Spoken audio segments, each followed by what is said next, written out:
Vamos falar agora sobre PDCA, essa famosa ferramenta aí de qualidade. Acho que todo mundo já ouviu falar alguma vez na vida sobre PDCA. Então a gente vai tentar explicar, vai falar agora sobre o que é o PDCA, como é que ele surgiu, como é que deve ser feito. Então o PDCA ele ficou popular, se popularizou com o Deming. Então o Deming muitas vezes ele é chamado como idealizador, é reconhecido como idealizador, o pai do PDCA. Porém Deming ele era discípulo do Stuart. Então Stuart que na realidade iniciou os estudos e os conceitos do PDCA, lá na década de 30, antes do Deming. O Deming ele foi o que? Ele foi o responsável pela ampla divulgação do PDCA e levá-lo lá para o Japão para ser aplicado nas indústrias locais. Então, na realidade, é só um pouquinho dessa história do PDCA, que o Deming é reconhecido como um pai, mas na realidade esse conceito surgiu um pouquinho antes com o mestre do Deming, que é o Stuart, lá na década de 30. Então, o PDCA é o quê? O PDCA ele é reconhecido por um grande ciclo, né, uma grande roda. Vocês vão ver aí na tela.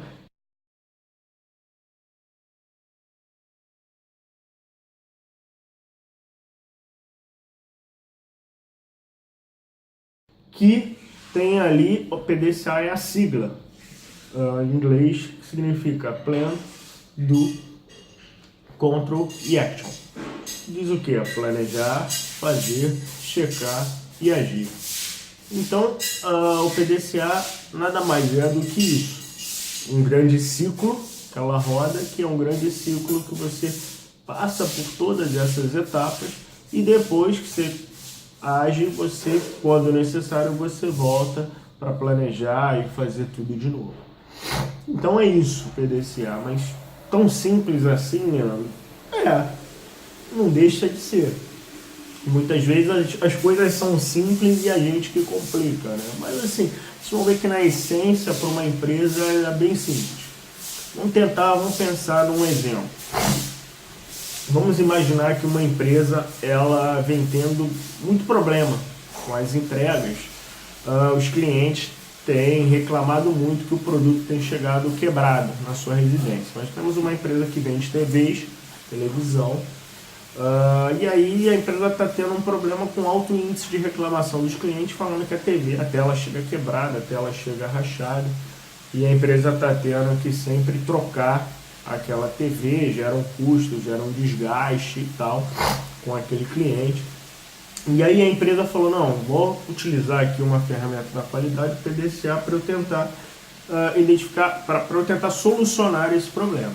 Então vamos fazer o passo a passo. Então o primeiro passo é o P,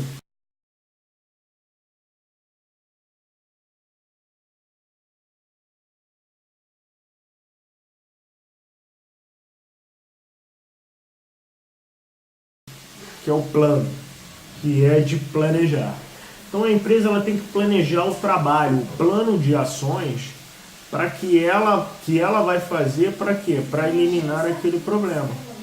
Então o que acontece? Após a identificação e reconhecimento do problema, que é uma outra etapa, ela ocorre antes do PDCA, utilizando outras ferramentas que a gente vai falar mais à frente, em outros vídeos, né? Então, uma vez que ela reconhece o problema, o alto índice de reclamação, imaginemos que a empresa fez a análise de identificação desse problema e verificou, bom, o problema está lá na minha equipe de transporte, que a equipe de transporte não está sabendo fazer a amarração adequada desse produto no veículo e, consequentemente, aquele produto ele fica se movimentando dentro do caminhão e aí se choca contra as paredes do caminhão e aí gera esse dano, quebra a tela, racha e aí me causa um prejuízo e esse transtorno com o cliente.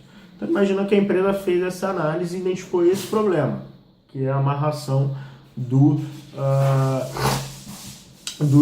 das mercadorias no caminhão. Então o que ela vai fazer? Ela vai fazer um plano de ação para quê? Para eliminar e mitigar esse problema.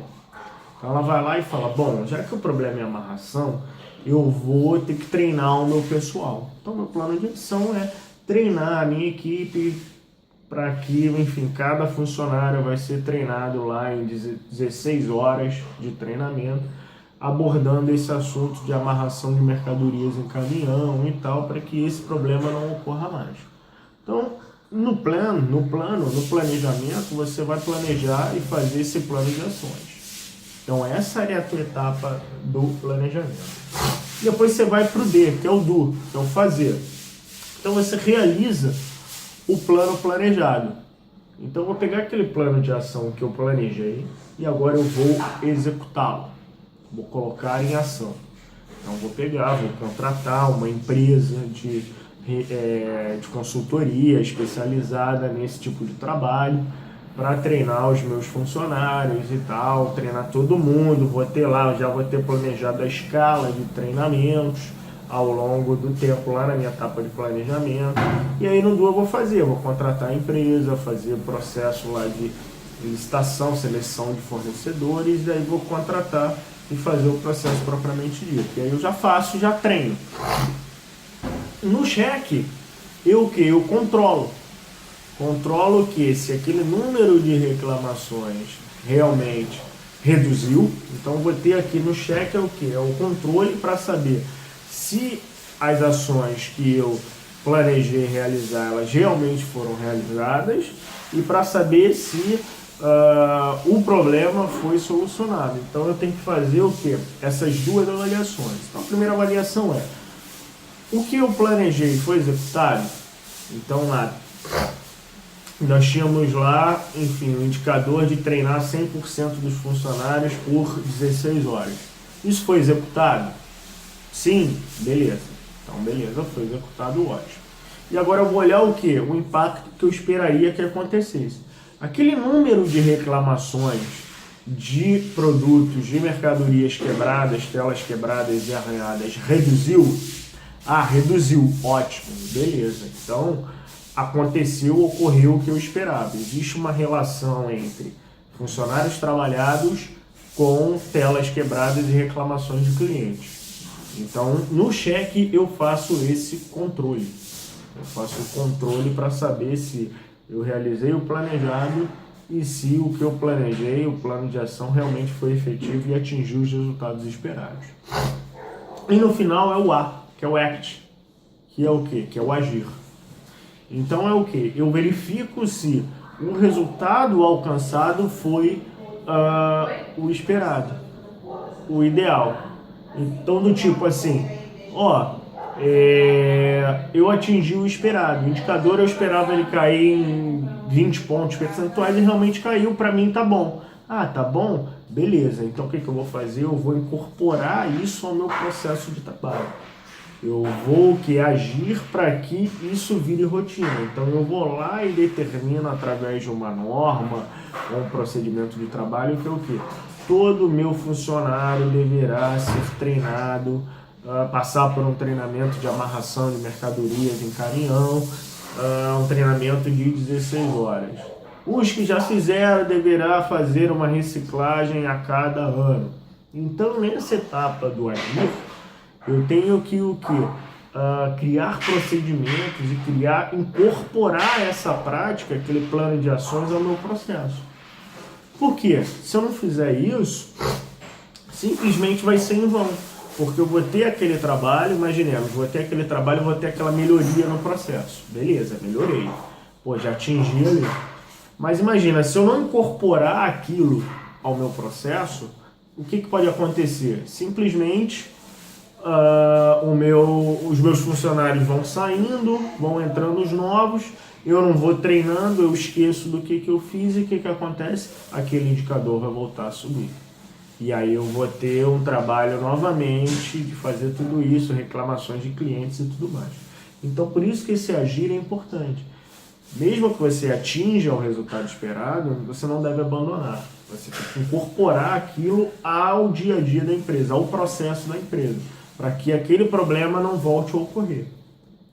E caso o problema não seja resolvido, e aí por isso que o PDCA é aquele ciclo, você volta lá para o P do planejamento, para que você planeje novamente, porque assim, aquelas ações que você previu e planejou não foram eficazes, não surtiram efeito. Então há necessidade de você planejar outras ações. Então você volta para o ciclo do PDCA lá para o início, para o planejamento. Então vou lá, vou identificar. Bom, o problema que eu identifiquei, realmente eu vi que não é só ele. Que continua chegando, por exemplo, as telas quebradas. Então, qual é o outro problema? Então vou ter que fazer um trabalho de identificação do problema para fazer um plano de ação, para executá-lo, para controlá-lo e para agir, até resolver o problema. Então o PDCA ele é um grande ciclo ali contínuo que vai até a empresa atingir um ponto ótimo. Ah, Leandro, então não tem fim? Pode levar por essa ótica, não tem fim, mas assim, há uma relação de custo-benefício. Chega uma hora que assim, o custo para uma empresa atingir uma melhoria é tão grande que não vale a pena. Então assim, qual é o limite, Leandro? Onde eu devo parar? Não, você deve parar naquela análise de custo-benefício. Bom, já atingi esse patamar, tá legal? Tá ótimo? Tá bom. Para eu melhorar, eu vou ter que investir milhões e milhões de reais para melhorar um trocinho assim? Ah, não vale a pena. Então, a empresa acaba optando por essa lógica, essa ótica de custo-benefício. Então, a ótica do custo-benefício que é a ótica que deve ser levada em consideração na hora de avaliar quando devo parar com o meu PDCA. Isso, pessoal, essa é a ideia do PDCA. Espero que vocês tenham entendido essa importante ferramenta. Espero que esse exemplo tenha contribuído para o entendimento. E essa ferramenta é muito usada nas empresas. Vocês vão ver que em qualquer área, em qualquer situação, em qualquer processo, você consegue utilizar esse PDCA. E é a lógica, se você for pensar, toda a lógica estratégica de uma organização, ela é pautada num grande PDCA, onde a empresa ela faz um plano estratégico, onde ela vislumbra ali, determina onde ela quer chegar.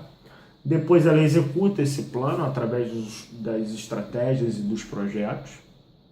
Depois, aí a empresa vai para o check, que é checar, né, se aquele plano de ações que ela planejou e depois executou, se aqueles indicadores estratégicos que ela pré-determinou, ela está conseguindo atingir aquele patamar almejado, planejado. Então esse é o check, né, através dos objetivos estratégicos. E depois ela vai para o A, que é o ACT, que ela age o que? Vê o que deu certo, o que deu errado, o que precisa revisar, o que precisa ajustar, para que ela chegue ao seu momento atual, ao seu momento desejado, seu estágio desejado. Então ela vai lá, revisa o plano, revê os projetos, vê quais os projetos deram certo, quais precisam ser ajustados, quais que ela conseguiu executar, quais que ela não conseguiu executar, e daí volta para o ciclo do PDCA e faz um novo planejamento, e aí um novo plano de negócios, um novo planejamento estratégico, para que ela chegue ao patamar desejado. Porque nesse meio tempo, no caso da estratégia, muitas coisas acontecem. Pode ter vindo um novo concorrente, ter mudado o cenário, crise no país, e aí ela tem que fazer todo o ciclo novamente, revisando aí o seu plano de ação, seus projetos, suas estratégias, seus objetivos, seus indicadores, e aí entrando nesse ciclo novamente. Então vocês veem aí que o ciclo PDCA é muito utilizado nas empresas e serve para diversos âmbitos e diversas áreas da empresa. Não só focado para a área de chão de fábrica, a área de operações, mas serve para a área estratégica, para a área financeira, para a área de compras. Você pode utilizar o PDCA, seja ele em qualquer área da sua empresa, para avaliar um determinado processo. Então é isso, pessoal. Espero que vocês tenham entendido. Espero que tenha ajudado aí com exemplos, tenha facilitado o entendimento, que a ideia é essa. Qualquer dúvida, comente aí no vídeo. Estou aqui e vou tentar ajudar na medida do possível. Abraços, até mais.